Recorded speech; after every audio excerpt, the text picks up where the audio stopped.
The term built green is a curious term. Literally building green means to use materials and practices, systems that protect the environment, that literally keep it green. Issaquah asked Port Blakely to engage in a green building program, and we had a green builder's guide put together that has some ideas for people who will live in the Highlands so that they can lead a more environmentally friendly life.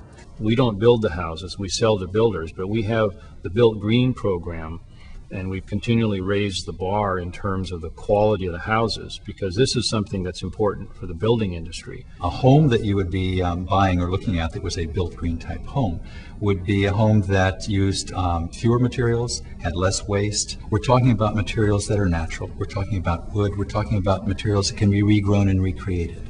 We're talking about materials that are grown and manufactured close by here in the Northwest, not only minimizing the cost of manufacture and delivery, but also employing people. And it used to be that builders sort of dismissed this, or they would simply use it as a marketing device.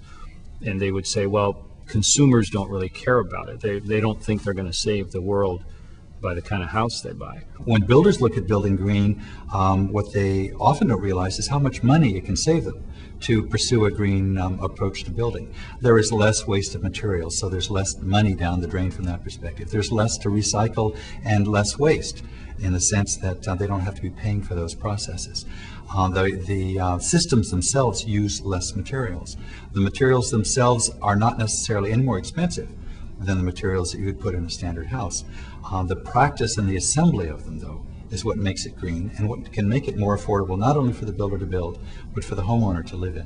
When you're creating a neighborhood, it's not the way traditionally neighborhoods were done, where you sort of lay out a grid and everything is the same everywhere.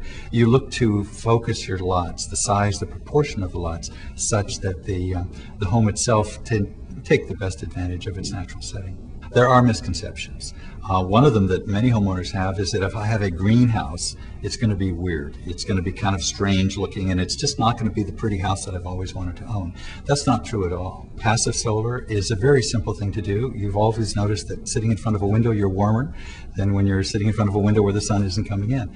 It's very simple concepts of these that allow us to focus a home on its natural environment. The advantages to buying and living in a built green home are remarkable.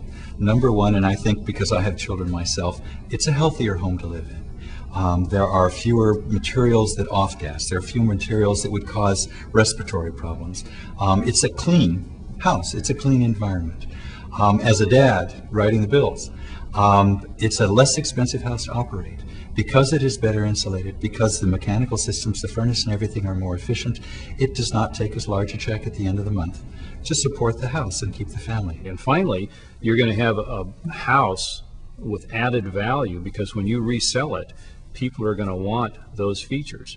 So it makes sense to do it, and it's worth paying a little bit extra to get that value. And then, by the way, you also are helping save the world. Philosophically, I think we all share a love for our environment and the desire to protect it. And owning a built green home means you're doing your part.